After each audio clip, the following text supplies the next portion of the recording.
proves that he is a really, really good left tackle and can play that position, and he makes everybody better at that point, you can do it.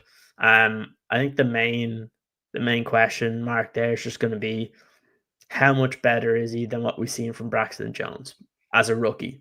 If he's not like substantially better, that's where you might make a decision that maybe you start Braxton and you let him come in when he is ready. Alexis, I want to kind of come to you on the next one. What other position battles are you going to be focusing on when you look at kind of we mentioned left tackle, but there's a lot of other kind of positions that we're not 100% sure of who's going to be the starter, or especially on defense, we know TJ Edwards, we know Tremaine Edmonds is there. We're not sure who that third linebacker is going to be. There's a couple of other positions that the Bears have not 100% kind of made it clear who that starter is going to be. Is there any position that you're going to be looking out for over the coming weeks? I guess yes. I guess I would say kind of what you said, linebacker. I'm kind of curious right now with Jaylon Johnson out. It's not necessarily camp battle in terms of Jaylon Johnson's losing a spot by any means, because that's not going to happen. But who's the next man up? And I honestly think it's kind of an open competition. I mean, we have people on the roster that you would assume would probably be next in line, but I think we know we have a lot of depth at secondary, but do we really have, we don't have another Jaylon Johnson. So who is going to be, the next man behind, especially God forbid Jaylon Johnson has to miss a game or two. And when it comes to like defensive end, we have some depth, but once again, it's like the battles, in my opinion, are kind of on defense, but it's not like a very, I guess the nice way to put it is good battle. I don't know. It's not like we have quite a few guys really fighting for, like left tackle Braxton Jones is a pretty solid starter. And if Ozzie beats him out, it would probably be because Ozzie's pretty good and ideally would then be a pretty good starting left tackle. Whereas positions like the cornerback or defensive end, like if someone gets beat out, are you really upgrading at the position by that much? I don't know. So I would say the bigger would maybe be like wide receiver for like that fourth spot or something. But if we, depending how they build out the roster, but even then we have our quote, I mean, they're not really blue chip, but quote unquote blue chip guys as wide receivers that aren't going anywhere between Rome, DJ, and Luther Burden. So yeah, I guess my answer would be defensive end, linebacker, maybe cornerback, but with Jaylon Johnson out for now, but they're not the most exciting battles. And I think I don't know how much of an upgrade the team gets by someone securing those spots either way. Well, James, how about you? What do you think is going to be the battle that we need to look at? Yeah, no, and Alexis, I like your points there. I agree with everything you said there. There's quite a few all over the field on both kind of offense and defense. A running back is one. I was very surprised actually during the draft that we didn't draft a running back higher with maybe one of those second round picks that we had. I think the board maybe fell against us in a way with Quinton Judkins and Travion Henderson going one pick before us. But I think, is Roschon going to kick on? We've only really seen him as kind of that goal line carrier. Swift, I think he's a good running back, but is he one of those elite top guys? Questions to be asked there. Within a Ben Johnson offense, we've seen in Detroit how utilized Jahmyr Gibbs was, David Montgomery, that 1-2 punch, and as I said, I was a little bit surprised we didn't go down that way. But, can someone like Kyle Monangai step up? I kind of like what I've seen from the tape I've watched from him. I don't think I'm going to be absolutely shocked if we bring in another running back, a free agent. I know we've been linked with Jamal Williams, who is very, very familiar with Ben Johnson. I wouldn't be shocked if we saw someone like him, brought in through training camp, because I think that can be improved, certainly. That kind of wide receiver 4 spot is another one. Is it going to be Devin Duvernay? Is it going to be Zacchaeus? I think Zacchaeus could be a really, really good weapon. We've seen he's an absolute speed demon and can get open down the field. So I think I'm excited to see more of him. Can he beat out Luther Burden? Is Luther Burden being out at this moment in time an opportunity for Zacchaeus to maybe cement that wide receiver 3 spot? But yeah, there's kind of those battles all over the field that is really, really exciting. One I've seen today as well, quarterback number 2, it was Case Keenum taking the second reps today rather than Tyson Bagent, who has been really well liked by the coaches and fans alike from the Bears. But we'll see how that one plays out. But yeah, all over the field, excited to look kind of what is going to play out and happen, and who ultimately is going to come out on top and get in the starting lineup. If I could just add on to that quickly, I think that's a good point with Zacchaeus and with Luther Burden. I think we all assume Burden is the number 3 because of how he was drafted and the projection of the type of receiver he'd be in Ben Johnson's offense. But by no means is it a guarantee. And you want the guy you drafted to be your number 3 receiver if that's where the intention behind drafting him. But he hasn't even been on the field. And I mean, he's talking a lot off the field, which I think is good. We need that type of energy, but until we actually see him on the field and see that he understands Ben Johnson's offense, because that's a big thing too. You're not out there, you're not getting the reps. We saw what happened with the first team offense today that got kicked off the field by Ben Johnson because they couldn't get it right. So you think a rookie coming in here is just going to be able to hit the ground running? I mean, probably not. So he's going to have some catch up to do, and that gives some other players some time to kind of hop in and maybe take over that 3rd spot until Burden's ready. Yeah, it's an interesting one, especially when you look at what Ben Johnson did with Detroit. It was, other than Amon-Ra, for large periods of him being the offensive coordinator, it wasn't always the same guy that was making the plays. Early on, probably what was this, maybe 3 years ago, you had guys like Khalif Raymond and stuff having big games for the Detroit Lions. You're going to see guys that are currently slated in as the 4th and 5th receivers that will win you a football game, because that's the way Ben Johnson's offense works in terms of it's not all about one guy. You're not going to see every single week DJ Moore getting 15 receptions or seeing Rome Odunze and DJ Moore being the only guys that are catching the football in this offense. That's not the way it's supposed to function. And even to a point like Colston Loveland, everybody assumes that, and kind of this goes to maybe your point, Scott, when you were talking about Cole Kmet, that he's just going to take away snaps from Cole Kmet. But actually, when you look at the way Colston Loveland plays, it's more of that power slot type guy. So the positioning that Colston's going to be in is actually the kind of snap share that you would have seen from Amon-Ra.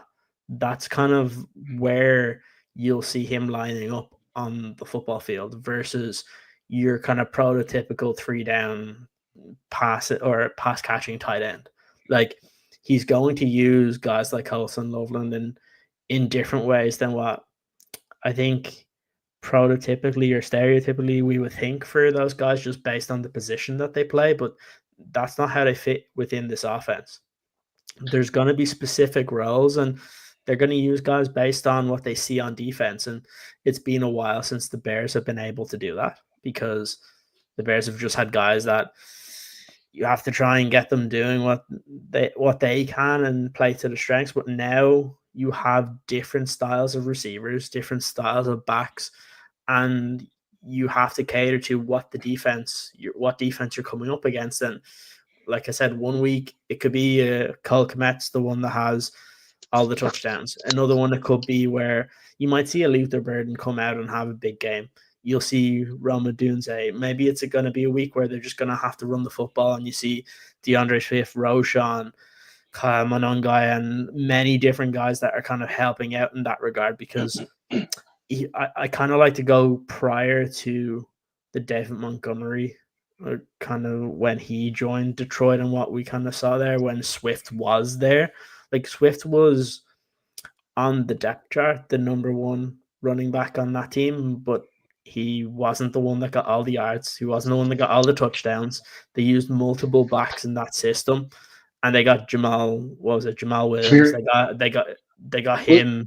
They got him paid because I think he had something like 20 plus touchdowns in that 1 year, and he ended up getting paid and not really doing much for the Saints. And I think he's still a free agent. So like, you have a situation to where his offense is predicated about getting the ball to the open receiver, making sure that they have fresh backs in there so that they create that your offensive line is the kind of key here, that they create the space so that your position players can make plays for the offense and try and make it a little bit easier for Caleb. That's why you see him talking about the 70% completion percentage, because it's not just going to be all the kind of big plays down the field. It's going to be kind of that short passing game is going to be a big thing in this offense. It's going to make it really, really interesting kind of moving forward. But before we kind of finish up and kind of talk about kind of some of the things that we heard some of the reporters say today, because really we have to go off what they put out there, because again, it's a closed practice today. It's a closed practice tomorrow, and I think then it's Friday and Saturday. They're open practices, so you'll get a little bit more when the fans are there. But is there anybody, and I'll leave this out to everybody. I'll start with you first, Scott. Is there anybody in the mold of maybe what we saw with Ian Wheeler last year, where nobody really knew of him coming in, and then suddenly by the end, now it might have helped a little bit because of the HBO series, but I think to a point, just the way he played as well, people really gravitated towards him and wanted him to do well. We see this every single year. There's those kind of training camp darlings. Is there anybody that you think that maybe we're not all talking about right now as someone that either has an opportunity to make the roster, or someone we're just not talking about in general as kind of a key member of this team, but maybe by the end of training camp, people might gravitate towards to where it might be one of those where people are like, oh, you can't let him go. He's going to get snapped up. He's not going to make it back to your practice squad, blah, blah. Is there anybody you can think of that, as of right now, could end up being that kind of guy that people really love and is kind of that kind of training camp hero? I'm going to go with two guys. And one of them is going to end up circling back to when we were discussing training camp battles that might actually make a big difference here. Because, all right, so let's start there. We talked about running back. I'm sure, like the opposite edge of Montez Sweat is going to be talked about ad nauseum. But let's go to special teams. Okay, we know Cairo Santos is the kicker. We know who our punter is. I love the Aussie. He's do we do. You don't. Just kidding. But we have no idea who any returner is going to be. People have said Devin Duvernay. Could it be? Is it going to be Zacchaeus? He's got great frontline speed. So like, we have no idea who that's going to be. So I think in terms of getting a returner who can actually set the Bears up in good field position is going to be a big, big thing. Is that going to be Duvernay? Could be. And I think that would end up cementing him on the Bears roster.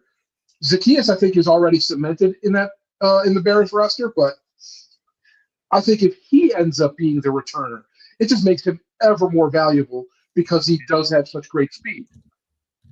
So I think one of those two guys is going to be a big factor. The other one, technically, we don't have a whole lot of depth at safety. Pretty much the only ones anybody really knows. We know our starters, Brisker, we know Byard.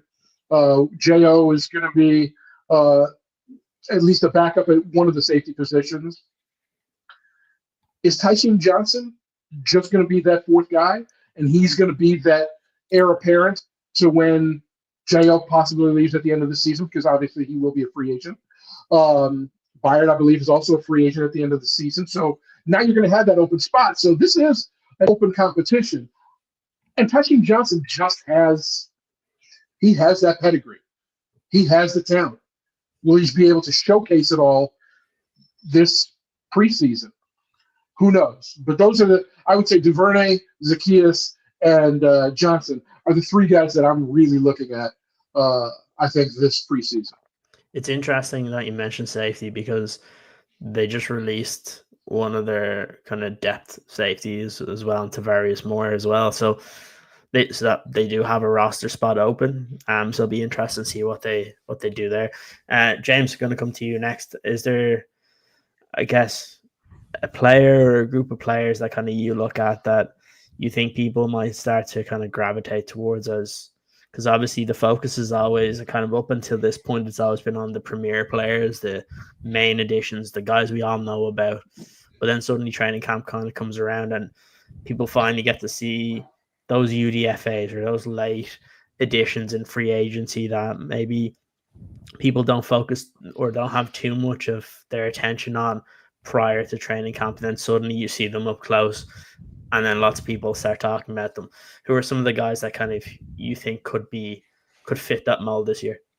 Yeah, absolutely. And just going on from that point, a big winner like that last season was Daniel Hardy. I thought he, made some really good impact plays during the season and was a really nice pickup for us. And, we're kind of looking at who can be that next person, whether it be on special teams or whether they can kind of be in the rotation on the field, whatever. I mean, obviously we've seen the highlights today, the highlight of today of JP Richardson, the wide receiver, making that great grab from Tyson Bagent there. Can we get one of these guys step up? I know it's a packed room in the wide receiver room. Is he going to be a Colin Johnson or is he going to make an impact? Can he beat out one of these other guys? Someone I'm quite high on is, I've done a lot of kind of film study, mainly from our draft picks, is Luke Newman. That's a curveball that I'm going to throw out there. Can he, be a reliable, solid depth piece on that offensive line, right? We know throughout the season there's going to be injuries, and lots of those injuries sadly do occur on the offensive line. And a point I raised earlier was we've not had the best depth in the past on the O-line. So can someone like a Luke Newman kind of step up in those situations? Because that's vital. You're going to need that later on down the line and in the season. So I want to kind of get a closer look at him and how he does maybe with the twos and maybe in rotation with the ones as well. We shall have to see on that. But he's obviously been drafted for a reason. They've done that kind of research, obviously, along with Ozzy Trapilo. Ryan Poles being a former offensive lineman, we should know his stuff now. He's had some whiffs, he's had some hits before. So let's see what this year's class, especially on that offensive line, brings. But a couple of guys there, and I really like Scott's point about kind of the kick returners, punt returners. I think there's a good battle there. Duvernay is a nice weapon. He's like a Swiss Army knife, but also Zaccheaus has proven to do that before. So that's another one to keep an eye on. Yeah, absolutely. Alexis, what about yourself? Is there anybody that you would keep an eye on that you're kind of monitoring over the next couple of weeks?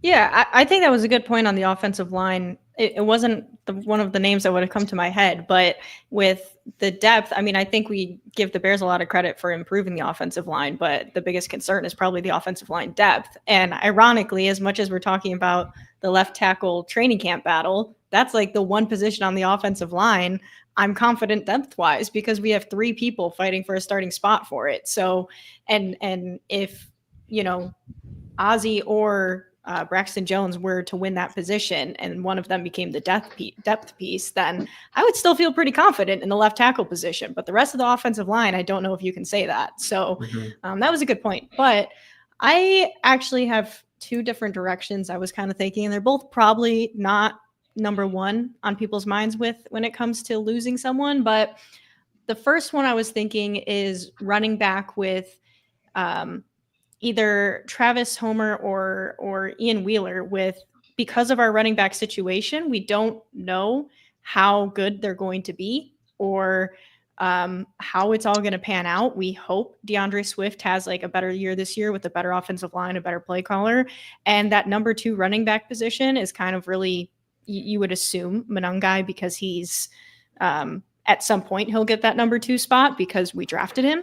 But if either one of those guys doesn't have a good season or gets hurt or something happens, I mean, Ian Wheeler last year was a guy who there was a lot of upside. He was kind of the training camp superstar, and then he tore his ACL. So, he's someone who still, if he improves, and then, that's someone you could see going to another team and then all of a sudden having a decent year at a running back if our running backs just totally flop, which hopefully doesn't happen. And I only bring up Travis Homer because of special teams, because you brought up special teams. It got me thinking of that's kind of his niche role on the Bears right now. And I mean, he technically could they could keep him on the roster for that reason of special teams and running back. But with not knowing who's going to be our special teams key piece, it's potential that someone who's been on the Bears for a while, it's not necessarily a big hit, which I don't think is why he's a name that would come to people's heads, but because of his, because of the fact he's been on the Bears and he has been kind of the fallback, reliable special teams returner, then I feel like it kind of could be a loss depending how that shakes out. And then another odd one I have is, what's going on with the quarterback position, because I like our quarterback room. Caleb Williams obviously is our number 1. And then we have a good following 3 guys in that room that I don't really want to lose any of them, because even though Casey Keenum just joined, he is going to be huge in terms of having a veteran presence for Caleb. But obviously Tyson is probably one of the best backups in the entire league. And then we got Reed, who's just, he's just there, but he's a fun time. he's a good presence in the locker room. So honestly, I don't want to see any of them go, but someone's going to have to, or if someone gets claimed from a practice squad or what have you. But those are kind of just fun ones and weird ones, because honestly, I don't know if we have that much talent on our team that depth wise that people will be jumping at the bits to get them. Yeah, I hope that this year, when Austin Reed gets to play, that he doesn't get destroyed with a monsoon, to where he actually gets to play, because it felt so bad for him last year. Some guys that kind of stick out to me, and one was just based on even today. We mentioned Jalen Johnson being out, but Nashawn Wright, who was brought in, former Dallas Cowboy and Minnesota Viking, who had played under the DB coach already, was the one that stepped in for Jalen Johnson today, which is an interesting one, because I don't think many people would have expected that. So it'll be interesting to see if that continues, because maybe people would have thought it would have been like a Terrell Smith. But obviously, again, we will preface it that Zay Frazier was also out. So maybe if he was available, maybe he would have been given some of those reps. I do agree that a big part of this is going to be the offensive line and the depth there, and that's what I'll be looking forward to more so when we get to the preseason games, because I think it's kind of hard to really determine kind of where the offensive line is from training camp, because even in the limited snaps that they do put pads on, it's not really 100%, because that the defense can't touch the quarterback. So it'll be interesting. So guys that you'll kind of look out for in maybe those preseason games is Karan Amagaji. When he plays, does he look more competent? That's going to be an important one. You do have other guys that have been brought in. Obviously, Jordan McFadden was a signee after the season was over that they brought in. Obviously, you mentioned Luke Newman. There's guys like Ricky Stromberg, who a lot of people like as well. So it's going to be interesting to see kind of how that shakes out, because the one thing that we heard Ben Johnson mention is that they want to find the best kind of 10 guys. And it's one of the things I say every single year. The starting 5 offensive linemen in week 1 against the Minnesota Vikings, you can almost guarantee it's not going to be the same starting 5 week 17 or week 18.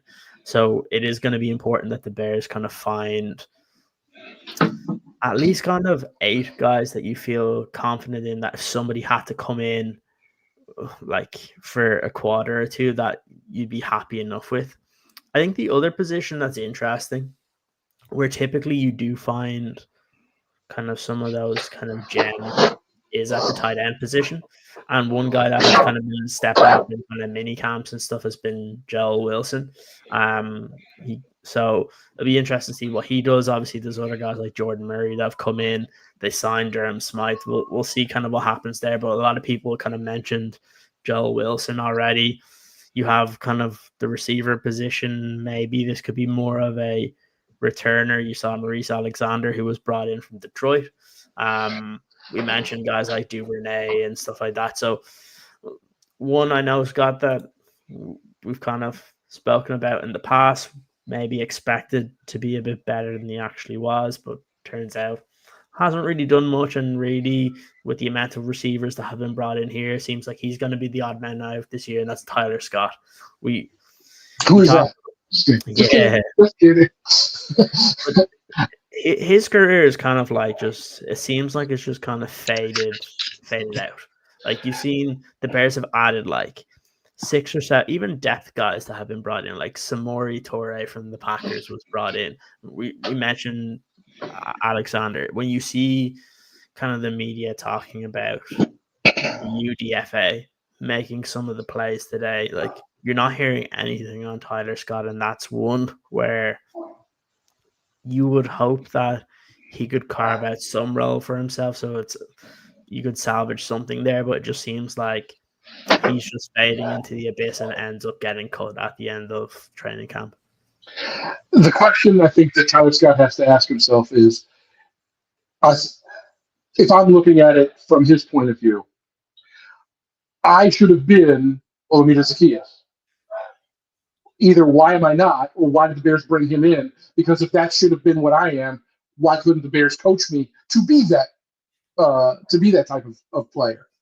So I think that's got to be a big issue for him going forward, whether that's with the Bears or another team. At the same time, let's face it, the Bears did not have good coaching for the last several years. I look back at Matt Nagy's time with the Bears, and the playbook wasn't the problem. It was Matt Nagy's approach to the playbook with the personnel that he had that was the big issue. When you don't have an offensive line to be able to support long passing plays, even if guys are open, you're not going to hit on those plays. They also didn't have a quarterback that was competent enough to hit on those either, but he still didn't have the personnel. Eberflus brings in, like, everybody thought Shane Waldron was going to be, myself included, I'm not even gonna lie, but I thought Shane Waldron was going to be better than what he ended up being, mainly because he ran, a double tight end set with varying degrees of success, but he ran it successfully in Seattle the previous 2 years, where they had an identity of, we want to run the ball. Yes, we can pass, but we want to be able to run the ball because in the playoffs, you need to have a running attack. And they thought that they'd bring him in, he'd do some of that same stuff in Chicago. And look, you don't have Kenneth Walker. You had DeAndre Swift. And to make DeAndre Swift into a power back just shows the amount of dysfunction that there was last season. To have plays where there were 4 guys, 4 of your receivers in a 5-yard area radius between each other, that is a problem. So I think the amount of dysfunction that the Bears displayed last year, we better not see it. Like, really, if there's any battles that we want to truly see, it's from the coaching staff. Please be better than what we've had the last several years. Because if you're not, oh God, I need to find the nearest toilet because I'm going to be throwing up multiple times during Bears games this year. So I don't care about anybody else. But please be better on the coaching staff and on the development side so that we can see not only success this year, but we know we're building towards something for the future. That's what Detroit did. I think they did a great job bringing in Ben Johnson and Antoine Randall L. and the guys that they have so far this year, like Dennis Allen, Dan Rochar. I want those guys. but please show me that you guys were absolutely worth getting this offseason, because I just want to see finally a Bears team that doesn't let itself down in a particular game and then completely shut down the rest of the season. And I'm talking about, don't forget they were 4-2 last year when I dressed up as a beekeeper. Scott, all I'm gonna say is I was leaving Tottenham Hotspur Stadium on a high.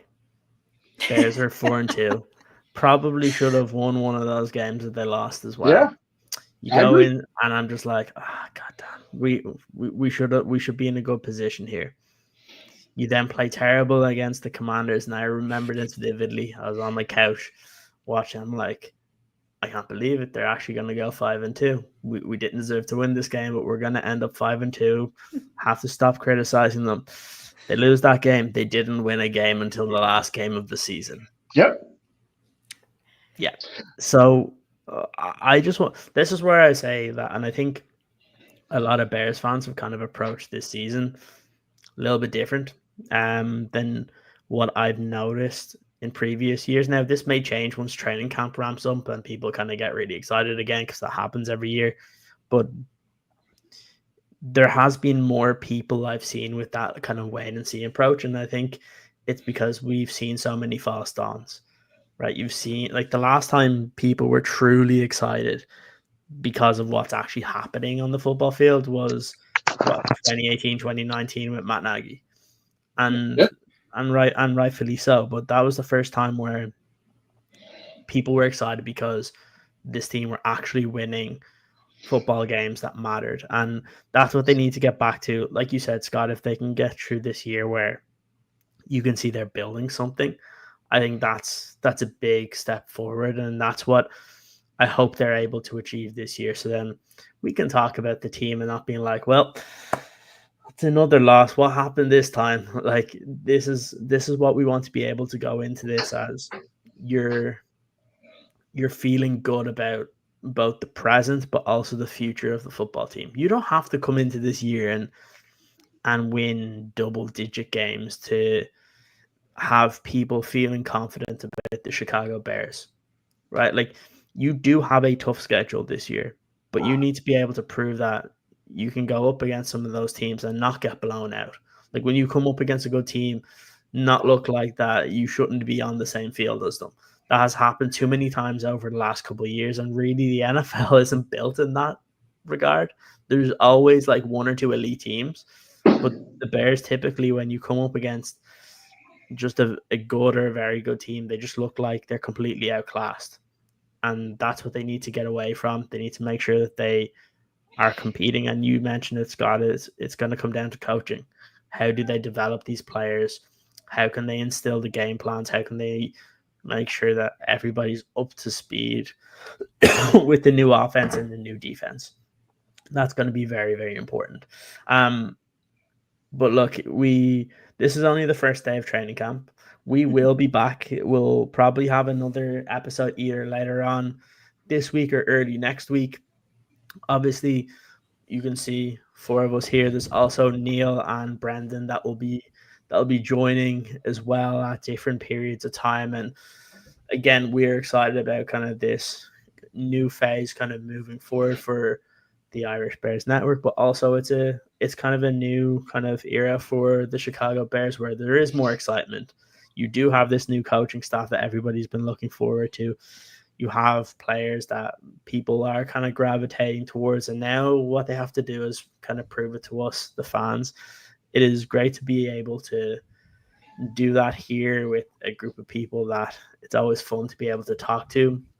Scott, James, Alexis, it's been great today. Good start here. Be able to talk about the Bears. There has been too much to kind of dive into in terms of real football because, again, first practice, it's closed. It's only to the media. So we get about 5 lines on what has actually happened over a 75-minute practice. So there's not really much we can go off from there. But look, it is a lot of fun to just kind of get into this again and kind of dig into where this team is going to be headed. And hopefully over the coming days, we kind of see improvements on maybe some of the reporting of what's happening out there. But again, I think we mentioned it throughout this. It's the key here is going to be getting guys healthy, getting guys prepared, getting them into kind of learning the offense and the defense. And in 2 weeks' time, they're not making the same mistakes that they are making in the first kind of couple of practices here, which is normally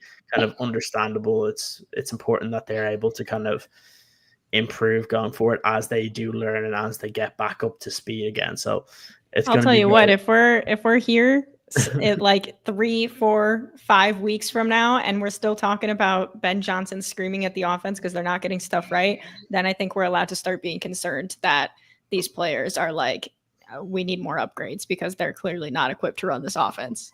That's when we do a Dennis Allen prayer circle. That's what we'll be doing. Like, it's a new offense, and I get it, but when you get closer to the season, like, we better be hearing Caleb Williams is having control of the offense and starting to. There's of course going to be bumps when we get into the season, but like, we better start hearing more positive news towards at the end of training camp, because if we're not, then I'll start getting a little concerned.